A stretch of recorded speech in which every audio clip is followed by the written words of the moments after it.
इंसान हूँ तो जो मन करे वो पूछ लीजिए। पढ़ने की कोई उम्र होती है क्या? मैंने तो समय पे पढ़ाई पूरी कर ली। इसके स्टूडेंट को लेने की ज़रूरत नहीं है यूपीएससी में। और ये बात मोदी जी को नहीं लगी थी, ये बात मनमोहन सिंह जी को लगी थी। हम कह रहे हैं कि हम लोग जिम्मेदारी से बोलने की कोशिश करते हैं, लेकिन हम आपके सामने बैठे हुए हैं, यहाँ आपने पोस्टर लगाया है तो इसमें आप पाकिस्तान का नक्शा तो लगा ही सकते हैं ना। आपके लिए बाएं हाथ का काम है तो लगा दीजिएगा, हम क्या कर लेंगे, आपका क्या बिगाड़ लेंगे, बाद में नहीं देख लेंगे। सवाल ये है कि वहाँ पे सवाल का ही हम जवाब दे रहे हैं। वही आप यहाँ पे घोषणा नहीं हुई थी, आपका कहना है, एक गुट का कहना है कि वहाँ पे घोषणा हुई थी घोषणा, मान लीजिए तो आरोप पत्र क्यों नहीं है? ये सवाल हमसे पूछेगा कि दिल्ली पुलिस से पूछे। आज के समय में बोलना ही क्रांतिकारिता है, और आप पत्रकार हैं तो आप ये बात बहुत अच्छे से समझ रहे होंगे। तो हमारे लिए बोलना आसान है। मैं आपके टीवी चैनल में बैठ करके बोल रहा हूँ, मन होगा तो एडिट कर दीजिएगा, लेकिन हम बोल रहे हैं। बोलना इतना आसान बात नहीं है, बोलना भी आज के समय में एक क्रांतिकारी काम हो गया है। सर, बहुत ईमानदारी से आपको बताते हैं, हम लोग जहाँ पैदा हुए हैं और जहाँ से अपनी ज़िंदगी की शुरुआत की है, लाइफ को प्लान नहीं कर सकते हैं। लाइफ जो परिस्थिति पैदा करती है उससे सिर्फ जूझ सकते हैं, क्योंकि हर मोड़ पे ये लड़ाई है। मान लीजिए झोला लेके घर से निकले हैं और स्टेशन पे रिजर्वेशन कराया है, अपनी सीट पे जा कर के बैठने का सोच रहे हैं, पहले से 10 आदमी वहाँ बैठा हुआ है और आप कुछ नहीं कर सकते हैं, आप उन्हीं के साथ बैठ करके आपको आना पड़ेगा। तो ट्रेन से जो यात्रा शुरू होती है वो फिर जो है दिल्ली स्टेशन पे जब आप बाहर निकलेंगे तो कोई आएगा और तिरंगा जैसा एक स्टिकर लगा करके 10 रुपये आपसे वसूली कर लेगा, मांगेगा नहीं, आपका वसूली कर लेगा।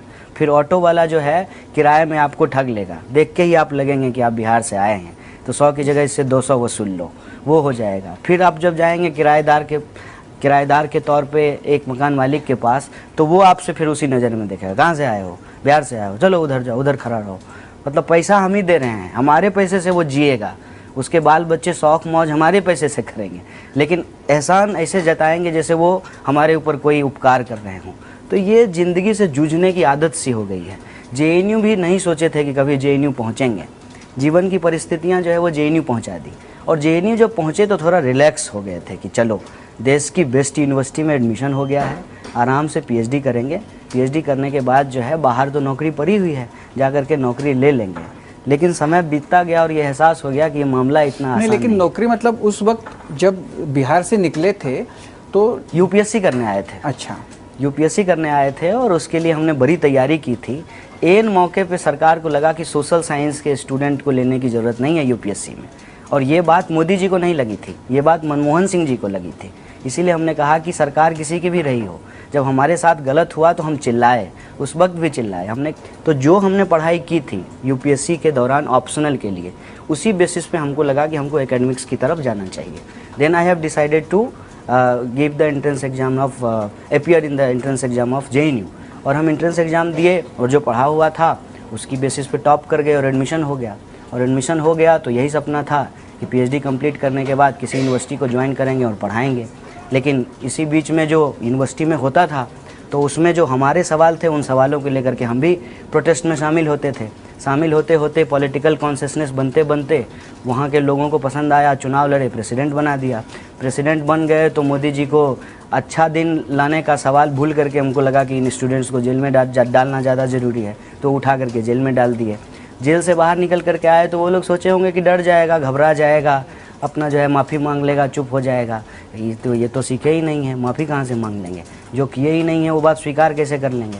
तो हमने अपना पोजीशन रख दिया, तो बीजेपी के लोग कहने लगे कि हम लोग कांग्रेस के कहने पे बोल रहे थे। तो हम ये सवाल पूछते हैं कि जब कांग्रेस के खिलाफ बोल रहे थे तब क्या आपके कहने पे बोल रहे थे? तब भी तो अपने कॉन्शियसनेस से बोल रहे थे। तो जो कॉन्शियसनेस हमको मिला है वो हमारी एजुकेशन की वजह से मिला है, और वो एजुकेशन हम जनता के टैक्स के पैसे से हासिल किए हैं। तो आप जिसके चंदे पे जीते हैं आप उसके लिए पॉलिसी बनाते हैं, हम जिनके टैक्स के पैसे पे जिए हैं हम उनके सवालों को लेकर के लड़ते हैं। इतनी सी बात है। वो इसको राजनीति कहते हैं, हम इसको अपने हक की लड़ाई कहते हैं। यही अंतर है कि बिना सोचे समझे किसी व्यक्ति के ऊपर एक एलिगेशन लगा दिया जाता है, और ये बात कोई ऐसा नहीं है कि कोई साधारण व्यक्ति ने बोल दिया। देश के गृह मंत्री ने बोल दिया कि हाफिज सईद से इन लोगों का रिश्ता है। अब मान लीजिए कि उनकी बात सही है एक मिनट के लिए, अगर मेरा रिश्ता हाफिज़ सईद से है तो आप मुझे खुला कैसे छोड़ दिए हैं? उल्टे आप हमको पुलिस सिक्योरिटी दे करके पूरा देश में घुमा रहे हैं। लालू प्रसाद यादव आपका विरोध कर रहे थे तो वो जेल में हैं, और कन्हैया कुमार बाहर कैसे घूम रहे हैं, पुलिस सिक्योरिटी कैसे उनको मिल रहा है। और यदि ऐसा नहीं है, हाफिज़ सईद से मेरा दिलचस्पा नहीं है, तो आपने किस आधार पे ये बात कही? आपको देश से माफ़ी मांगना चाहिए, आपको ये बात नहीं बोलनी चाहिए। मेरा नाम मैंने बार बार कहा है, मेरा नाम अगर कन्हैया अंबानी होता तो मेरे ऊपर ये आरोप नहीं लगता, क्योंकि मैं एक ऐसे परिवार से ताल्लुक़ रखता हूँ जिसके बारे में आप कुछ भी कभी भी बोल दीजिए। जो कमज़ोर व्यक्ति है उसके ऊपर आप कोई भी आरोप मत दीजिए, आपको पता है कि वो कुछ कर नहीं पाएगा। लेकिन मेरा ये मानना है कि इस देश में कमज़ोरों की संख्या ज़्यादा है। जिस दिन हम कमज़ोरों को इकट्ठा कर लेंगे उस दिन इनकी ताकत ख़त्म हो जाएगी और हमारी ताकत आ जाएगी। पूरा का पूरा जेएनयू के ऊपर जो एलिगेशन है उसके पीछे एक क्लास कॉन्शियसनेस काम कर रहा है। जेएनयू एक ऐसी यूनिवर्सिटी है जहाँ आज भी 120 रुपये में पढ़ाई होती है। अब 120 रुपये में यदि कहीं पढ़ाई होगी तो ऑब्वियसली इस देश का कोई भी कमज़ोर व्यक्ति जा करके वहाँ पढ़ाई कर सकता है और अपनी मेरिट से वहाँ का एंट्रेंस एग्जामिनेशन पास करके वहाँ एडमिशन ले सकता है।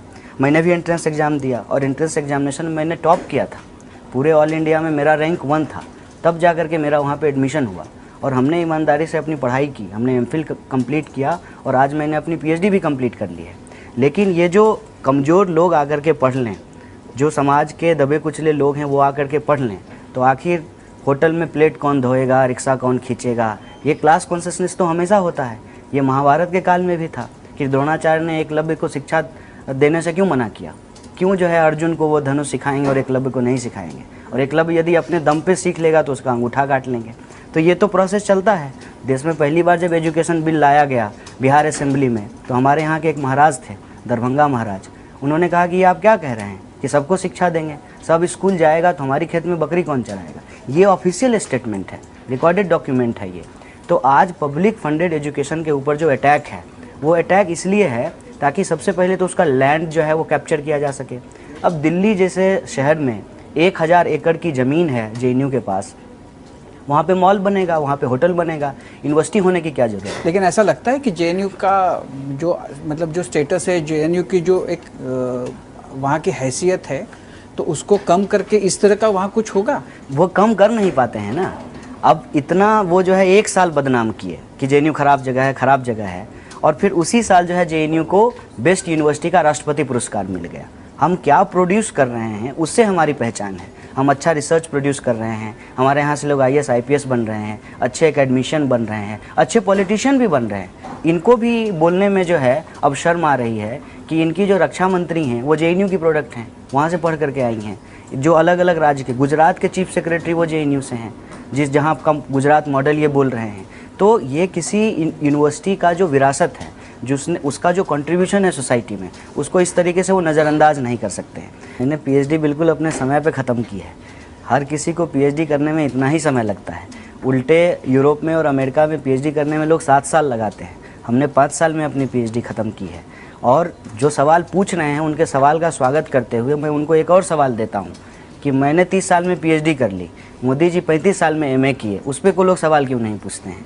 तो चूँकि मैं एक साधारण इंसान हूँ तो जो मन करे वो पूछ लीजिए, लेकिन जिससे सवाल पूछना चाहिए उससे आप घबरा रहे हैं, उससे आप सवाल पूछ नहीं रहे हैं, क्योंकि उससे सवाल पूछेंगे तो आपको नौकरी से निकाल दिया जाएगा, आपके ऊपर हमला हो जाएगा, गौरी लंकेश की तरह आपकी हत्या हो जाएगी, डॉक्टर दाभोलकर की तरह आपकी हत्या हो जाएगी।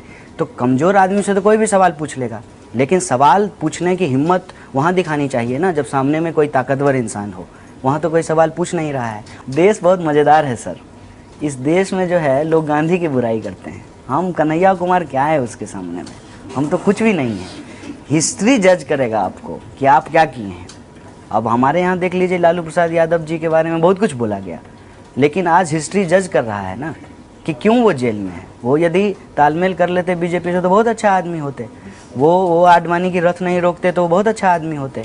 और वो जो है डेवलपमेंट नहीं किए, कोट एंड कोट, पुल के नीचे लाइट नहीं लगाई, तो जो है बिहार को पीछे लेकर के चले गए। लेकिन बिहार के जो बहुजन लोग हैं उनको जो उन्होंने स्वर दिया, ये बात अब उनको पता चल रही है ना।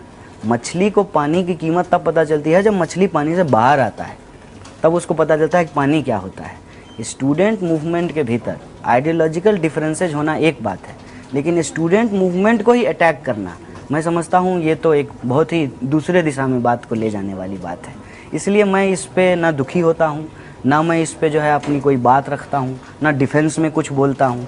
मुझे बस एक ही बात का भरोसा है कि जो मैं कर रहा हूँ, अगर मैं सही कर रहा हूँ तो हिस्ट्री जो है हमको सही साबित करेगी, अगर मैं गलत कर रहा हूँ तो हिस्ट्री हमको जो है गलत साबित करेगी। ये तो क्या है सर कि जब माँ के पेट में होते हैं तभी आपके साथ शुरू हो जाती है। किसको पोलियो का टीका मिलेगा और किसको नहीं मिलेगा ये तो सरकार ही निर्धारित करती है ना। अगर सबके लिए फ्री पोलियो का टीका नहीं होता तो आज गरीब लोगों के जो मतलब गरीब लोग हैं उनकी बीबी को या उनको टीका नहीं मिलता और उनका बच्चा पोलियोग्रस्त पैदा होता। तो आपके पैदा होने से पहले राजनीति आपके साथ शुरू हो जाती है। फ़र्क यही हुआ है कि अब हम राजनीति समझने लगे हैं कि हमारे साथ कैसे राजनीति होती है। अब एक एग्जांपल आपको बता देते हैं, इसको समझिएगा, फिर मैं आपके वर्जन 1 और वर्जन 2 के सवाल पे आऊँगा। कि मेरे घर में 16 लोग जो है एक्सटेंडेड फैमिली में वो आर्मी की नौकरी करते हैं और हमारे ऊपर क्या आरोप है कि हम आर्मी के ख़िलाफ़ बोलते हैं। रियलिटी क्या है कि आर्मी के एक जवान ने, बीएसएफ के एक जवान ने कहा कि दाल में सिर्फ पानी ही पानी है और जो है नारायण की तरह जो है दाल ढूंढते हैं, ऐसे करके खोजते हैं तो दाना मिलता है। वो आज जो है नौकरी में नहीं है, उनको नौकरी से निकाल दिया गया। ये है रियलिटी। जितने भी वीरता पुरस्कार पाने वाले लोग थे उनके बच्चों के लिए एजुकेशन का स्पेशल फंड होता था जिसको घटा दिया गया है। परमवीर चक, शौर्य चक, ये सारे अवार्डी जो है उनके बच्चों के एजुकेशन का बजट कम कर दिया गया है। सेमथ पे कमीशन लागू होने के बाद आर्मी के जवान हैं उनका वेतन बढ़ा नहीं है, उनका वेतन घट गया है। क्योंकि जो इनकम स्लैब है वो इनकम स्लैब नहीं बढ़ाने की वजह से क्या हुआ है कि उनको इनकम टैक्स ज़्यादा देना पड़ रहा है, नतीजा उनको पेमेंट कट करके मिल रहा है। ये उनकी रियलिटी है। जो शहीद हैं उनकी फैमिली का कोई रिहेबिलिटेशन नहीं है। मेरे एक भाई साहब इंसर्जेंसी में शहीद हुए। मैं जानता हूँ कि मेरी भाभी के साथ क्या हो रहा है, मेरे भतीजे के साथ क्या हो रहा है। तो ये हमारी रियलिटी, हम जानते हैं कि मेरे पिताजी किसानी कर रहे हैं और इस देश में 12,000 किसान आत्महत्या कर रहे हैं और जो किसानों को बीमा देने वाली कंपनी है उसको 10,000 करोड़ का मुनाफा हो रहा है और किसान के बच्चे जो हैं वो सीमा पे शहीद हो रहे हैं और मोदी जी कह रहे हैं कि नोटबंदी करने के बाद आतंकवाद खत्म हो गया है। तो ये अब हम समझते हैं और ये हम पहले से ही समझने लगे थे, ऐसा नहीं कि सिर्फ अब समझे हैं। अलग अलग समय में जब समझ रहे थे तो अपनी कैपेसिटी में उसका विरोध कर रहे थे। अब इसमें जो है एक आपको अलग तरीके का माहौल इसलिए दिखेगा कि 9 फरवरी के वक्त जेएनयू को एक मीडिया अटेंशन मिला, फिर वो पूरा का पूरा एपिसोड चला। खाली वक्त था ना सर, सपोज कीजिए कि देश में उस वक्त चुनाव हो रहा होता तो आप कवर करने के लिए जाते, खाली स्लॉट था, मीडिया भी क्या करती, कुछ मसालेदार मिल गया था, अब कवर कर लिया। अब बोला कि इसमें क्या है, कुछ भी दिखा दो, क्या कर लेगा। अंबानी थोड़ी है कि हमारा जो है पैसा रोक देगा या जो है हमारे सीनियर जो है एडिटर को निकलवा देगा, ऐसा तो है नहीं। कन्हैया कुमार क्या कर लेगा, हम मतलब 10 आदमी लेकर ज़्यादा से ज़्यादा आपके ऑफिस के सामने प्रोटेस्ट कर लेंगे, आपका ऐड थोड़ी बंद कर देंगे, सरकार थोड़ी हैं हम, वो तो अमित शाह बंद कर देंगे, ये उनके हाथ में है। ये जो मॉनिटरिंग है उसमें हम कमज़ोर लोग हैं, कुछ जवाब तो दे नहीं सकते हैं। मसाला बहुत अच्छा है, नेशनलिज्म बिक रहा है ना, देश के नाम पे लोग कजारिया टाइल खरीदेंगे, देश की मिट्टी से बना है, पता नहीं बाकी टाइल जो है किस मिट्टी से बनता है, आप देखिए ना। तो ये जो मार्केटिंग हुई है रिलीजन का, आर्मी का, नेशनलिज्म का, इसमें सरकार में जो बैठे हुए लोग हैं उनको फ़ायदा है। और इसको लेकर के अगर कोई पंचिंग बैग मिल जाए कन्हैया कुमार टाइप से जो लाल सलाम बोलता है तो कन्हैया कुमार को जेल में भी डालेंगे, इसकी आइडियोलॉजी को क्रिमिनलाइज भी करेंगे और पूरे देश के भीतर जो भी बोलेगा उसको एक लाइन बोल देंगे कि अर्बन नक्सल है। तो ये वर्जन दरअसल मेरा नहीं है सर, ये वर्जन उनका है 2014 के चुनाव प्रचार के दौरान का वर्जन, जिसमें मोदी जी इलेक्शन कैंपेन कर रहे थे, वादे कर रहे थे, और 2014 के बाद का वर्जन जिसमें उन्होंने कहा कि जो वादा किया वो जुमला था, वादा किया था अच्छा दिन लाने का और क्रेडिट ले रहे हैं एलईडी बल्ब लगाने का। तो ये आपको देखना पड़ेगा ना कि 4 महीने पहले जो कंपनी बनी है उसको राफेल का डील कैसे मिल गया। वर्जन हमारा नहीं बदला है सर, वर्जन हमारा वही है। हम लोग जो हैं बहुत साधारण लोग हैं सर। मेरे नाना जी जो हैं वो स्वतंत्रता सेनानी रहे हैं, मेरे एक्सटेंडेड फैमिली में लोग स्वतंत्रता सेनानी रहे हैं। हमारे गांव को जो है बिहार का बारदोली कहा जाता है। 1942 में हमारे गांव के बहुत सारे लोग जेल गए थे और रेल जो ब्रिटिशर्स के द्वारा रेल की पटरी लगाई गई थी उसको उखाड़ दिया था। बिहार के स्वतंत्रता आंदोलन के इतिहास में हमारी फैमिली का नाम है। तो हम शुरू से ही भारत माता की जय बोलते रहे हैं। लेकिन ये जब नेशनलिज्म का खेल खेला गया, नेशनलिज्म के नाम पे जो खेल खेला गया उसको समझ गए कि अच्छा हम भारत माता की जय बोलेंगे, ये हमारी इच्छा है, हम बोलेंगे, लेकिन हम भारत माता की जय नहीं बोलते हैं, ये प्रोपेगेंडा करके आप नाथूराम गोडसे की जय बोलेंगे, ये समझ में आया। और आप जो है राम का नाम लेकर के नाथूराम का मंदिर बना देंगे, ये हमको समझ में आया। जय श्री राम बोल करके हे राम को बोलने वाले को गोली मार देंगे, ये हमको समझ में आया। तो हमने उसको अपने तरीके से काउंटर किया है। जहाँ तक सवाल में ये है कि आपने उस नारे का विरोध नहीं किया, मैं हमेशा से कह रहा हूँ कि मैं उस नारे का खिलाफ था। एक पर्चा बतौर प्रेसिडेंट हमने निकाला था जिसमें स्टूडेंट यूनियन की तरफ से उन नारों को क्रिटिसाइज किया था। संबित जी जो है, आप उसी प्रवक्ता का नाम ले रहे हैं, वही सबसे खाली हैं, रोज़ शाम को मिल जाते हैं। वो जो है पेपर दिखाते हैं, वो पेपर जो उनके फेवर में हो या वो हिस्सा वो पढ़ करके सुनाते हैं जो उनके फेवर में हो। अभी जो कोर्ट से हमको एक्यूटल मिला है वो पेपर दिखाते हैं, वो पेपर दिखाते हैं कि हमने जो पर्चा निकाला था कि नहीं, ये जो अगर नारेबाजी हुई है तो वो नारेबाजी जो है वो गलत हुई है, वो पेपर कभी दिखाते हैं? हमारे जैसे जो लोग हैं जो मेन लैंड से आते हैं, मेन स्ट्रीम जो पॉलिटिकल इशूज़ है उसके साथ जुड़े हुए हैं। मान लीजिए मैं कम्युनिस्ट पार्टी ऑफ इंडिया का मेंबर हूँ, तो कम्युनिस्ट पार्टी ऑफ इंडिया एक राष्ट्रीय पार्टी है ना। एक राष्ट्रीय पार्टी को आप इंटरनेशनल कह रहे हैं, तो फिर वो राष्ट्रीय पार्टी कैसे है? चुनाव आयोग ने जो है उसको राष्ट्रीय पार्टी होने का दर्जा क्यों दिया है? कुल 7 ही राष्ट्रीय पार्टी है ना इस देश में, उसमें से कम्युनिस्ट पार्टी ऑफ इंडिया है। तो ये जो प्रोपेगेंडा है, उस प्रोपेगेंडा को हम बहुत अच्छे से समझते हैं कि नारेबाजी का बहाना करके कुछ ऐसा जो है रचा जाए ताकि हमारे असली सवाल को डाइवर्ट कर दिया जाए। उस दौरान हमारे लिए ये अफजल गुरु और नारेबाजी ये इम्पोर्टेंट नहीं था। उस दौरान हम लोग आंदोलन में थे कि जो पीएचडी स्कॉलर का फेलोशिप बंद किया गया है उसको न सिर्फ चालू किया जाए, उसको बढ़ाया जाए। साथ ही साथ रोहित वेमुला का जो इंसिडेंट हुआ था, तो justice for Rohit Vemula movement हम लोग चला रहे थे। सवाल हमारा ये था, नारेबाजी का बहाना करके उसको कहीं और डाइवर्ट करके पहुंचा दिया। आप जो बोल रहे हैं वो ठीक है कि जो पॉलिटिकल पार्टीज़ है, जो सरकार में है पार्टीज़, वो प्रोपेगेंडा कर रहे हैं, लेकिन जो स्टूडेंट मूवमेंट से अब बाहर आ रहे हैं, जैसे आप है, शैला रशीद जैसे लोग हैं, आपको नहीं लगता कि ये जो आप जैसे अब जो नेता बनने जा रहे हैं वो लोग थोड़ा जिम्मेदारी से कम बात करते हैं? कुछ भी स्टेटमेंट मार दिया, आपका आर्मी वाला स्टेटमेंट हो, उनका गडकरी जी वाला स्टेटमेंट हो, और थोड़ा जिम्मेदारी से बात करना चाहिए क्योंकि स्टूडेंट्स आपके तरफ देखते हैं। ट्वीट डाल दिया, कुछ बोल दिए, ये नहीं होना चाहिए। नहीं, देखिए मैं तो कोशिश करता हूँ कि मैं जिम्मेदारी से ही बात करूँ, लेकिन आपको वो जिम्मेदारी पूर्ण बात पहुँची है कि नहीं पहुँची है हमको नहीं मालूम। आपको पता है कि इस देश में अभी फेक न्यूज़ की क्या हालत है।